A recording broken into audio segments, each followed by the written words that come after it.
continuidade ao nosso estudo Home Learning e vamos falar agora sobre os principais hidrocarbonetos do dia a dia, começando aí pelo principal deles, né? O petróleo. O que é o petróleo? O petróleo é uma substância aí que foi formada a partir de substância de material orgânico, de restos de plantas, restos de animais, que em condições de alta temperatura, de alta pressão, por milhões de anos sofreu transformações químicas aí para dar sua origem. O petróleo tem sua principal utilização aí como combustível, né? É um combustível fóssil, porque ele não tem a sua renovação, pelo menos não em um tempo hábil, em um tempo útil na escala humana, porque ele levou milhões de anos para ser produzido. E a queima desse combustível libera dióxido de carbono, que é um dos gases aí que causa o efeito estufa, e o aumento da quantidade desse dióxido de carbono intensificam aí o efeito estufa, né? Deixa o mundo aí mais quente. O que é interessante da gente entender sobre o petróleo é que ele não é um composto único. Ele tem aí uma grande quantidade de diferentes compostos de carbono, de diferentes hidrocarbonetos, ok? E podemos, dentre eles, classificá-los da seguinte forma: pela sua massa molecular, pela quantidade de carbonos que forma esse composto. De 1 a 4 átomos de carbono, esse composto tem uma ebulição abaixo de 20 graus. Então, assim, quando se separa o petróleo em seus diferentes compostos formadores, quando você pega os compostos que são formados por 1, 2, 3 e 4 carbonos, eles normalmente entram em ebulição, eles fervem, eles deixam de ser líquidos e passam a gasosos em temperaturas abaixo de 20 graus, e serve aí basicamente como matéria-prima para a indústria, para plásticos, etc. De 5 a 6 átomos de carbono, a ebulição é de 20 a 60 graus e são usados mais como solventes. De 5 a 10 átomos de carbono, a ebulição é de 60 a 110 graus e forma a gasolina, tá? Então você tem aí, nessa quantidade entre 5 e 10, a formação de gasolina, sendo aí o heptano e o octano, no caso o isooctano, o maior componente ou o melhor componente para a gasolina. De 12 a 18 átomos de carbono, a ebulição acontece entre 175 e 235 graus, que é quando essas substâncias deixam de ser líquidas e passam a gasosas. É a faixa ali de quantidade de carbono que formam a querosene. De 18 a 20 átomos de carbono, a ebulição é entre 250 e 400 graus e forma o óleo diesel. Com mais de 20 átomos de carbono, a ebulição é próxima de 500 graus. Você tem que pôr uma temperatura bastante elevada para o líquido virar gasoso. E daí a formação de resíduos líquidos, que normalmente são a base para a formação de óleos lubrificantes, e os resíduos sólidos, que formam aí a parafina, o alcatrão e o asfalto, tá? Mas como que se separam essas partes formadoras do carbono? O carbono do petróleo. O petróleo é separado aí os seus compostos formadores através da destilação fracionada. Como assim? Se eleva a temperatura desse petróleo em uma fornalha. Então o petróleo, nesse esquema aqui, vamos estar visualizando, ele entra por uma tubagem, passa por uma fornalha, onde ele é elevado a uma temperatura bastante alta. Nessa temperatura, a maior parte desse petróleo ela se volatiza, ela se transforma em gás, e os compostos mais pesados, aí, as frações mais pesadas, elas se mantêm líquidas e são coletadas aqui embaixo. Então, os compostos aí formados por hidrocarbonetos com alta massa molecular, eles se mantêm líquidos e são coletados e separados aqui embaixo. A partir daí, você percebe aqui por esses símbolos, que eu estou passando o cursor do mouse em cima, que existe uma espécie de prato com bandejas coletoras. Como assim? Permite a passagem do gás através dele, dessas bandejas com esses pratos, mas esses pratos ali que vão coletar o líquido, eles estão a temperatura mais baixa do que o ponto de fusão de alguns componentes. Então, para fazer essa destilação fracionada, essa torre utiliza aí o ponto de ebulição, com as temperaturas mais altas dos pratos mais inferiores. Quando passa por esse primeiro prato, os compostos que entram em estado gasoso numa temperatura maior, ao passar aqui nesse primeiro prato, que está mais quente do que os outros, mas menos quente do que a temperatura desses compostos para entrarem no estado gasoso, esses compostos eles se liquefazem, né, e são coletados aqui. Aqui temos resíduos formados por hidrocarbonetos com mais de 20 ácidos de carbono, né? Está aí o que servirá para fazer os lubrificantes, também parafina, ou melhor, os lubrificantes não, a parafina, o asfalto, o piche, etc. Aqui nesse segundo prato aqui, então, que está um pouco mais frio do que o primeiro, uma outra faixa aí, uma outra fração formadora desse petróleo se liquefaz, né? Entre 16 a 20 ácidos de carbono aí, e são o que serão coletados aí, essa parte se torna líquida e será coletada para ser usada para a fabricação de lubrificantes. Na sequência, você tem pratos mais frios e conforme vão tocando essas bandejas com esses pratos mais frios, vão se coletando aí outros componentes. Aqui, os hidrocarbonetos aqui entre 250 e 350, de 15 a 18 ácidos de carbono, para formar o óleo diesel. Entre 200 e 300 forma querosene, entre 40 e 200 a gasolina. E aqui os últimos aqui, que estão em 40 graus ou abaixo de 40, hidrocarbonetos de 1 a 4 ácidos de carbono usado como combustível e matéria-prima aí na indústria, como para plásticos. Então, vamos ver se ficou claro. Como que o petróleo é separado? Ele é aquecido numa fornalha.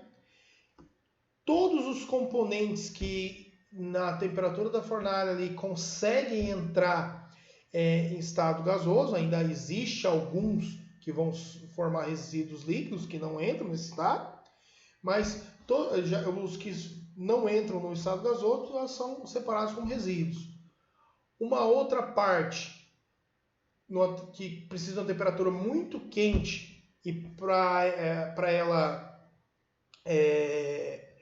entrar no estado gasoso, para ela se gaseificar, ela já é coletada no primeiro prato, que resfria em relação à fornalha.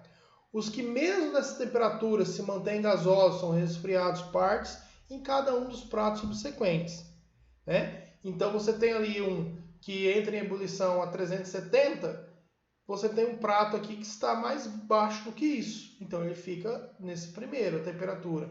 O segundo está mais baixo ainda. Então outros que é entre 300 e 370 já ficam retidos ali. E assim vai se separando as partes componentes. O que é importante também saber é que quanto maior a massa molecular, quanto mais carbonos formam esses hidrocarbonetos, maior deve ser a temperatura para eles se gaseificar.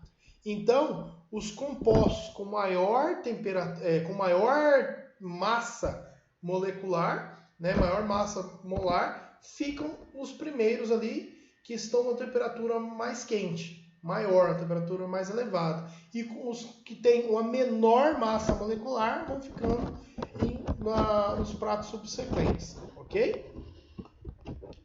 É bom lembrar também aí que existem uma infinidade de produtos produzidos a partir do petróleo. O petróleo forma plástico, forma medicamentos, forma equipamentos para medicina, que são matéria-prima para equipamento de medicina, para remédios, corantes, etc. Tá? E além do petróleo, além dos hidrocarbonetos no petróleo, existem algumas outras substâncias que são ditas aí como impuras, que são as impurezas ali do petróleo, além do hidrocarboneto. E algumas delas são bastante tóxicas para o meio ambiente. E a principal é o enxofre, que ao ser queimado, ele forma o SO, né, que é o óxido de enxofre, e que na atmosfera ele pode se combinar, formando aí uma solução de ácido sulfúrico, que formam aí chuvas ácidas, ok? Então, uma forma de diminuir a poluição pelo uso do petróleo é a diminuição de enxofre nos combustíveis, tá? Por isso, uma maneira que encontraram foi a produção do diesel S10, que hoje os carros mais novos, a diesel, no Brasil, são obrigados a ter um motor que só consegue queimar esse diesel. Por quê? O enxofre, além de prejudicial ao meio ambiente, também é prejudicial aí aos motores. Então, o diesel tradicional era o S500 e o diesel moderno é o S10. Tá, mas o que o S500 tem diferente do S10? Esse 500 significa que existe 500 partes de enxofre em 1 milhão de partes de diesel. Enquanto o S10 tem apenas 10 partes de enxofre em 1 milhão de partes de diesel. Então, você tem o diesel tradicional, que é 500 ppm, e você tem o diesel S10, que são 10 ppm, ok? Outra forma também de manipulação lá do petróleo, após a sua destilação fracionada, é o que é chamado de craqueamento catalítico, aonde essa palavra craqueamento vem do inglês to crack, que significa quebrar. E você quebra as moléculas maiores, que têm um tamanho, uma quantidade de carbonos maior ali, e em hidrocarbonetos menores. E por que catalítico? Que usa-se catalisadores para conseguir a mesma reação química com menos calor, com menos gasto de energia. E assim você transforma um petróleo que não é tão valoroso, que não tem um valor agregado alto, em um petróleo com menores hidrocarbonetos que tem um valor maior, ok? Vamos dar sequência. Aqui tem uma definição do que é o pré-sal, que é aquela camada que fica antes de uma camada de rocha de sal, por isso pré-sal. Você tem ali a água do oceano, aí você tem ali em torno de até 2.000 quilômetros, ou 2.000 metros, não quilômetros, de espessura de uma rocha, então 2 quilômetros ali de rocha de sal, e abaixo desse sal você tem o petróleo que está armazenado ali. Estima-se que essas rochas foram depositadas aí há 100 milhões de anos em um ambiente que foi acumulando matéria orgânica, e a partir dessa matéria orgânica aí se formou o petróleo, que hoje o Brasil está extraindo aí, ok? Também a definição aqui de Euler, que é o carvão mineral, não é uma fonte tão extraída, tão utilizada no Brasil, que não possui carvão mineral com grande qualidade, mas ele é bastante utilizado em outros países, como na China, como em alguns países da Europa, também na Rússia, e utilizado para queima, para produção é utilizado como combustível, né? E não é assim muito aconselhável, porque ele causa uma grande poluição. Ele também é feito sua destilação, que produz aí gás, que é o gás da Euler, que é essa mistura de todos esses gases que estão aqui e que podem que são usados aí para queima, né, para inflamar, águas amoníacas utilizadas na indústria de fertilizantes, e o alcatrão, que tem uma grande quantidade de compostos aromáticos, lembra lá do anel aromático, que usa a ligação dupla, uma simples, uma dupla, uma simples, uma dupla, e que usa para formar inúmeros compostos aromáticos aí, importantes também para a indústria. E o coque, que é usado na siderurgia pelo fato de conter alto teor de carbono, que é misturado aí com metal para produzir ácido, porque ele reduz, numa reação de oxo-redução, ele reduz o ferro, ok? Também temos outros compostos de hidrocarbonetos que são interessantes de estarmos lembrando, que é o eteno, que tem o nome popular aí, etileno, que é utilizado na fabricação de polietileno, que serve para fazer plásticos, né? É produzido em frutos verdes e atua no amadurecimento desses frutos. Então, quando você tem aí, por exemplo, uma penca de banana e ela tem alguma que está amadurecendo, ela, quando amadurece, ela produz esse gás, né, o eteno, e esse gás, em contato com as outras frutas, as outras bananas, vão fazer elas madurar mais rápido. Então, ou se você armazena em um ambiente pouco ventilado ali, vão amadurecer mais rápido. Tem também o acetileno, né, que é o etino, que tem aí uma tripla ligação entre dois carbonos e dois hidrogênios ligados a cada um dos carbonos. E ele é importante porque ele chega a uma temperatura de queima muito alta, falando aqui que chega a mais de 3.000, chega até 3.000 graus, e pode ser utilizado aí para fazer soldas até embaixo d'água. E o naftaleno, que é aquelas bolinhas vendidas com o nome comercial aí de naftalina, que é utilizado aí para matar insetos e afastar insetos, né? E é isso. Gostaria de que vocês fizessem os exercícios. Temos aqui ainda uma explicação sobre a gasolina, que fala sobre a sua qualidade, que quanto maior a quantidade de octanos, ou seja, formações aí com 8 carbonos, no caso o isooctano, que é uma formação específica desses octanos, melhor será essa gasolina. Por quê? Quanto maior a cadeia carbônica, mais estável ela é. Então, o motor de um carro, ele pressiona o combustível dentro da câmara de combustão. Quando o pistão sobe, ele pressiona o combustível misturado com oxigênio.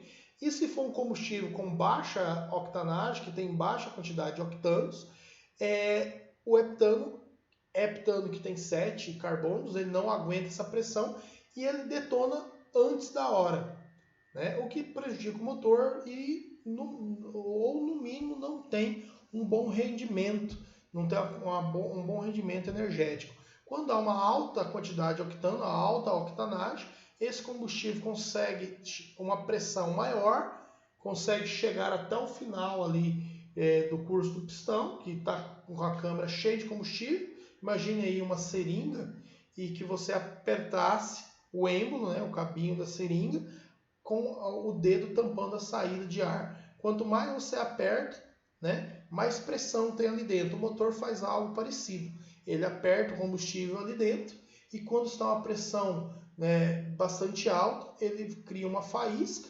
incendeia esse combustível e há uma explosão que faz o motor movimentar. Então, quanto mais octanagem, mais pressão. Você consegue fazer motores, projetar motores com mais pressão e que tem uma maior quantidade aí de aproveitamento energético. Então, uma gasolina boa é uma gasolina de alta octanagem. E o que são as gasolinas aditivadas? São gasolinas onde colocam aditivos, ou seja, octanos, nessa gasolina e que passa a ter um teor até acima do que o índice de octanagem previsto para a gasolina comum. Agora sim, eu preciso que vocês façam alguns exercícios aqui da página 116 em diante e são os exercícios de salas, tá? O 3, o 4, o 5, o 6, tá? E é isso que essa apostila termina por aqui, né? Os exercícios propostos vocês podem estar realizando, eu estarei passando também a resolução deles, mas o que eu estarei cobrando são apenas os exercícios de sala, que são o 3, o 4, o 5 e o 6. Ok? Tchau, galerinha, e até a próxima. Fiquem com Deus.